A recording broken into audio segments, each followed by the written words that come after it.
अकस्मात होता है, वहां पर नाम पूछ के, जात पूछ के, पिताजी का नाम और ये सब देख के नहीं किया जाता है। या तो हम अपने बूट पॉलिश कराएं, वर्दी पे इस्त्री कराएं और अपने ब्रासो लगा के बेल्ट और अपने तमगे आदि चमकाने लगे, या जैसे हो झूठे मुंह थाली छोड़ के जिस हालात में हो अपने राइफल AK-47 और अपने कारतूस लेकर के घटनास्थल पे पहुंच जाएं।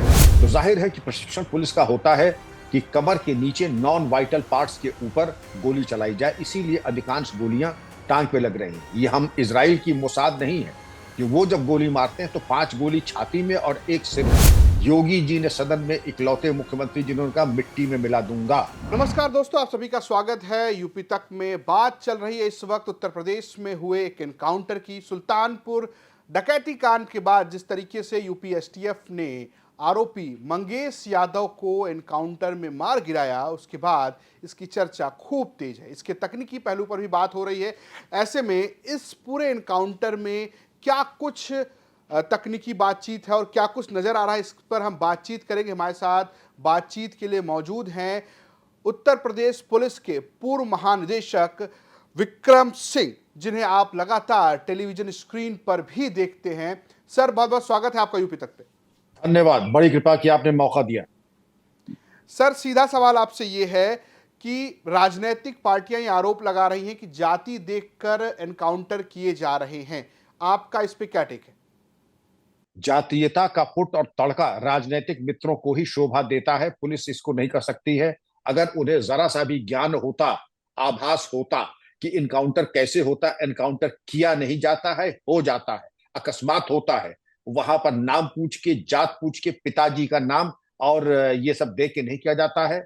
और जिस तरीके से, क्योंकि इनकाउंटर जिस परिभाषा में होता है, धारा 34 से लेके धारा 44 भारतीय न्याय संहिता, पुराने आईपीसी की धारा 96 से लेके धारा 106 आईपीसी के अंतर्गत, उसमें कहीं ये प्राविधान नहीं है कि जात आदि देख करके कोई कार्रवाई की जाए। और इसमें एक तरीके जब गोलियों का आदान प्रदान होता है तो अपनी या किसी और की जान माल की हिफाजत के लिए न्यूनतम बल प्रयोग किया जाता है। और उसमें जो गोलियों का आदान प्रदान होता है, कहाँ मौका मिल जाता है भाई जात पूछने का, पता लगाने का।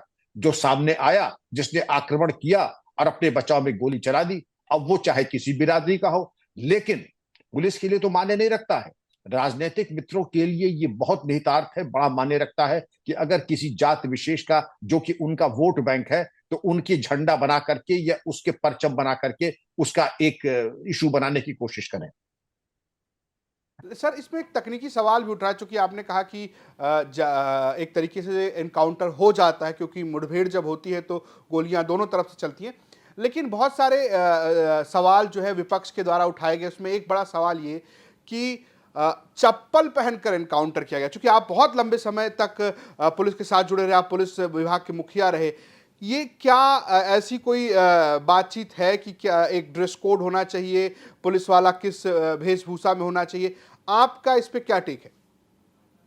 पुलिस कर्मी यूनिफॉर्म ड्रेस रेगुलेशन से चलता है, ड्रेस रेगुलेशन होते हैं, लेकिन यह भी है कि कायरता के आरोप में पुलिसकर्मी बर्खास्त भी हो सकता है। और जब यह सूचना मिलती है कि बदमाश, चरमपंथी, टेररिस्ट के आवागमन की सूचना हो, तो हमारे पास 2 विकल्प हैं।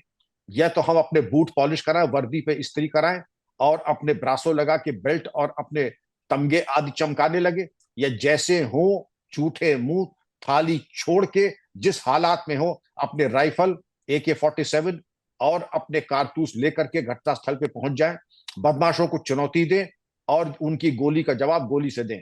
अगर हम इतना समय लगाएंगे जूता चप्पल पहनने में अथवा वर्दी साफ करने में, इस्त्री कराने में, तो बदमाश आपको 100 साल हाथ नहीं आएगा। मैं तो बधाई दूंगा कि जो जिस हालत में था, कर्तव्य की पराकाष्ठा दिखाते हुए वो घटनास्थल पे गए और उन्होंने प्रभावी कार्रवाई की। सर, एक सवाल इस पे और बनता है सीधा कि दरअसल ये परिवार की तरफ से आरोप ये है कि जिस दिन घटना हुई उस दिन मंगेश यादव घर पे था। उसके घर वाले ये कह रहे हैं कि वो स्कूल फीस जमा कराने गया था, वहीं था, वो कांड करने नहीं गया। पुलिस ने उठाया, ये भी एक आरोप है कि 2 दिन पहले पुलिस ने उठाया और उसके बाद बोला कि एनकाउंटर में मारा गया। जो ये ऐसे आरोप पुलिस पर जब लगते हैं तो पुलिस इस पर कैसे रिएक्ट करती है? क्या इसकी क्या मोडस ऑपरेंडी है? संगीन आरोप और इसको हल्के में नहीं लिया जा सकता है। लेकिन ऐसे आरोप लगभग हर एनकाउंटर के बाद लगते हैं, और इसकी प्रक्रिया सुप्रीम कोर्ट ने दी है, राष्ट्रीय मानवाधिकार आयोग ने दी है। अगर ऐसा आरोप आया है, उसके ऊपर अपराध पंजीकृत करके अलग से विवेचना, उसी थाने से नहीं, या तो दूर के थाने में या क्राइम ब्रांच से उसकी विवेचना की जानी चाहिए। लेकिन पुलिस का एक पक्ष है कि ये 10 प्रकरणों में वांछित है, जिसमें रॉबरी है यानी लूट है, गैंगस्टर एक्ट का चालानी है, और अन्य तमाम धाराओं के अपराधों के संबंध में यह वांछित रहा है। तो इसको लेकर के आपराधिक इतिहास है। लेकिन एक तो इसकी मैजिस्ट्रेट इंक्वायरी होगी, जो मुठभेड़ है उसकी विवेचना होगी, जो आरोप परिवार वाले लगा रहे हैं उसके ऊपर भी अपराध पंजीकृत करके उसकी विवेचना सीबीसीआईडी से करवाई जा सकती है।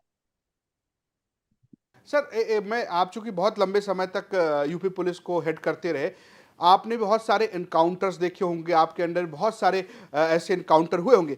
आप अगर इस पूरे एनकाउंटर को देखें जो मंगेश यादव का हुआ, आपको कोई झोल नजर आता है क्या? तकनीकी पहलू मुझे पहले बहुत आप बड़ा अपने झोल लिए। ये नजर आ रहा है, जी। मुझे बहुत बड़ा झोल ये नजर आ रहा है कि राजनीति करने में और जाति का पुठ देने में मुझे इसकी घोर आपत्ति और निराशा है। जाति नहीं, आप ये कहते सच्चाई तक पहुंचिए। पुलिस के भी हित में नहीं है क्योंकि फर्जी मुठभेड़ हो। फर्जी मुठभेड़ एक कलंक है, अब कहीं भी नहीं होनी चाहिए। और अगर उसके आरोप है तो उसकी गहराई से विवेचना किसी दूसरे जनपद या थाने से या सीआईडी से होनी चाहिए। तो मेरा यह कहना है कि जातीयता की बात ना करें।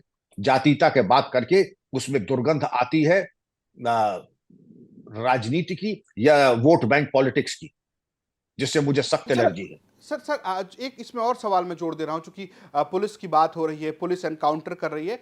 जब आपने कहा, और जो बात है कि जब मुठभेड़ होती तो गोली दोनों तरफ से चलती है, गोली कहीं भी लग सकती है, हाथ पे लग सकती है, सिर में लग सकती है, छाती पे लग सकती है। यूपी पुलिस का ऐसा लगता है कि निशाना पैर पर ज्यादा लगता है, ये कैसा मामला है? देखिए, जो हमने आपको बताया था कि न्यूनतम बल प्रयोग न्यूनतम किया जाना चाहिए, मिनिमम यूज ऑफ फोर्स। तो जाहिर है कि प्रशिक्षण पुलिस का होता है कि कमर के नीचे नॉन वाइटल पार्ट्स के ऊपर गोली चलाई जाए, इसीलिए अधिकांश गोलियां टांग पे लग रही हैं। ये हम इजराइल की मोसाद नहीं है कि वो जब गोली मारते हैं तो 5 गोली छाती में और एक सिर में। तो उन मोसाद की ट्रेनिंग है 5 गोली छाती में एक सिर में। तो आप कहते हैं मोसाद क्यों ऐसे मारती है? अब मोसाद की ट्रेनिंग वैसी है। यूपी पुलिस की ट्रेनिंग पूरे भारत में, क्योंकि मानवीय पुलिस है, इसलिए मिनिमम यूज ऑफ फोर्स पे होती है कि कमर के नीचे, और कमर के नीचे भी अगर घुटने के नीचे मार रहे हैं या थाई पे मार रहे हैं, मैं समझता हूं उनका प्रशिक्षण बहुत उच्च कोटि का है। सर एक सीधा और सवाल है कि एक 6 साल का, पिछले 6 साल के अगर आप डेटा देखेंगे जो उत्तर प्रदेश में इनकाउंटर हुए हैं, उसमें सबसे ज़्यादा इनकाउंटर में जो मारे गए हैं उनकी संख्या मुसलमानों की है, एक धर्म विशेष की है। तो ये भी सवाल उठता है कि क्या एक पुलिस में एक धर्म बायस्ड या कुछ बायस नजर आता है? क्यों 63, उसके बाद आपको दूसरी संख्या जो दिखती है अगर जातिगत आधार पर आप देखते हैं तो वो ब्राह्मणों की नजर आती है, बड़ा लंबा गैप नजर आता है। इसको लेकर भी बहुत सारे सवाल खड़े हो रहे हैं कि एक ही धर्म के लोग इनकाउंटर में क्यों मारे जा रहे हैं? महत्वपूर्ण सवाल, और ये सवाल आप ही ने नहीं किया, ये सवाल इंग्लैंड में, जर्मनी में, अमेरिका में भी उठाया गया है। वहां पर भी जिस आपने समुदाय का नाम लिया है, उनकी डिस्प्रपोर्शनेट संख्या जेल में है। जो मजाहिमत के केसेस है डिस्प्रपोर्शनेट इस समुदाय के आरोप में है। तो आप कहते हैं वहां की भी पुलिस मिली हुई है, वहां भी योगी जी का प्रभाव है। ये ऐसी बातें करना शोभा नहीं देता है। ये इस चीज की सामाजिक शास्त्रियों को और शासन को सोचना चाहिए कि क्या कारण है कि इतने ज्यादा लोग अपराध में संलिप्त हैं। केवल भारत ही में नहीं, बल्कि अगर अमेरिका में है, इंग्लैंड में है, जर्मनी में भी है, तो ये चीज सोचने वाली है। क्योंकि अगर सबसे ज्यादा संख्या है तो आप ये देखें, अपराध के स्टैटिस्टिक्स को भी आप देखें। हालांकि पुलिस का काम ये नहीं है, लेकिन पुलिस की जब हिस्ट्री शीट बनती है तो उसमें जात, वल्दियत, सुकूनत सब लिखा जाता है। हालांकि इसकी स्टैटिस्टिक्स अगर आप देखेंगे, समाज शास्त्रियों ने इस पे बहुत गहन अध्ययन किया है, और ये अध्ययन का विषय है भी। एक आखिरी सवाल सर, आपने मायावती की सरकार में काम किया, पुलिस प्रशासन को देखा। मायावती ने आज सुबह सवेरे ट्वीट करके, और वो लगातार ये कहती हैं कि उनका प्रशासन सबसे अच्छा रहा है। अखिलेश यादव ये दावा करते हैं कि उन्होंने यूपी पुलिस को सबसे ज़्यादा आधुनिक बनाया, उन्होंने हेडक्वार्टर बनाए। और योगी आदित्यनाथ ये कहते हैं कि उन्होंने माफियाओं को एक तरीके से मिट्टी में मिला दिया।